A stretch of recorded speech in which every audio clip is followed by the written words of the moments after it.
What is up, everybody, and welcome to something a little different on my channel. We are actually going to do a quick I'm gonna empty this recycle bin. Yeah, sorry.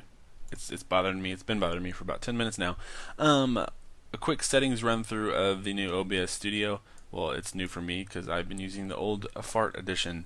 So I've just now updated to OBS Studio and learned all the settings that kind of work for my system.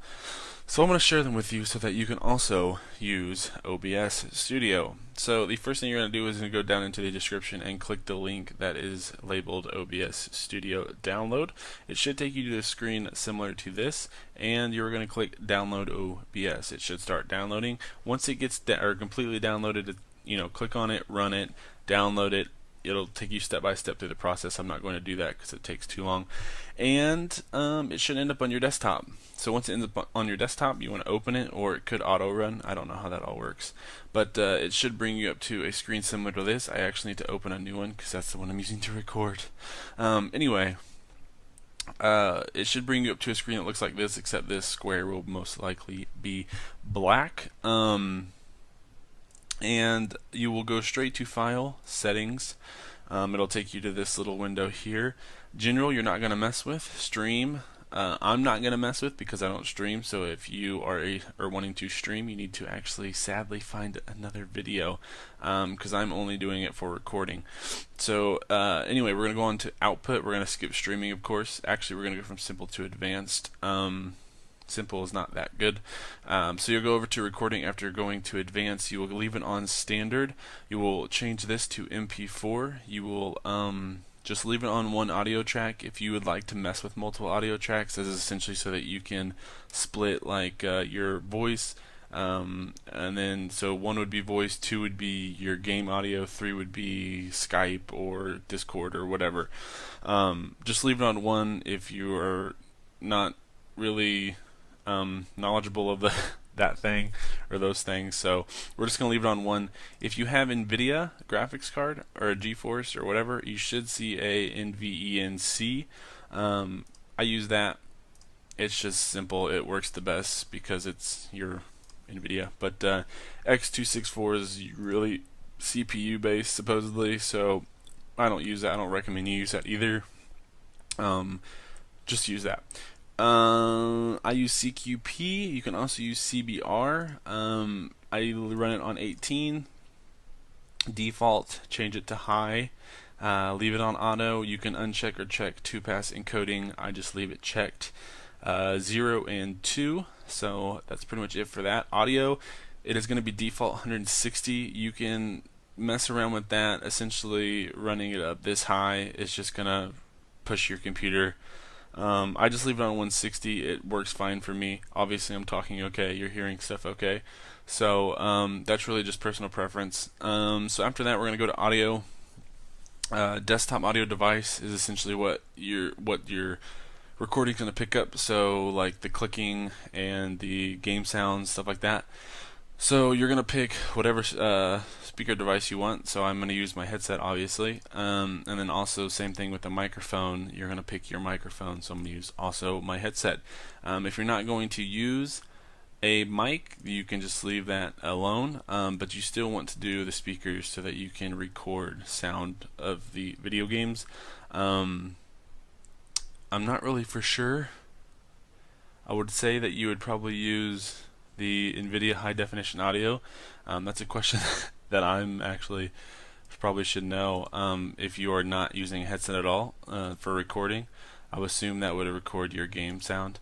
Let me know if you figure that out so you can help other people in the comments.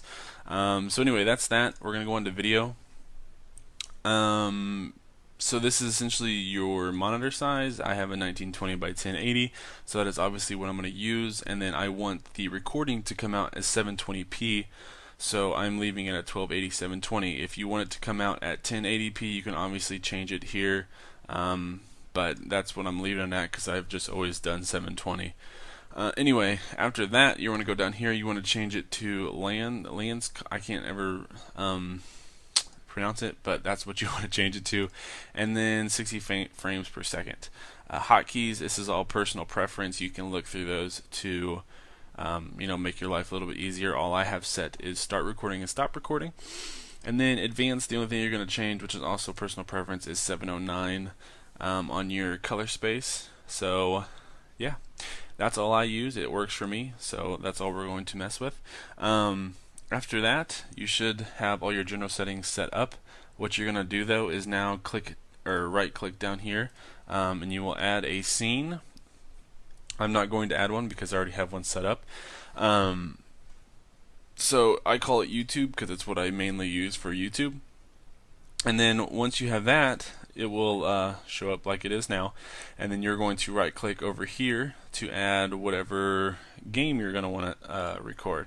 So as you can see here, I have Counter-Strike, American Truck Simulator, Minecraft. So what you're going to do is right click, add, and then you'll go to game capture. I'm just going to push OK, but you can name it whatever you want. And then once you get into this screen, you're going to want to change the capture any full screen application to capture specific window. Then it'll bring up this little bar that says window. You will click on that, and as you can see, I have Minecraft running down below, so it's reading that. You want to make sure whatever game you're going to add, you want to have it running in the background, so it'll show up here.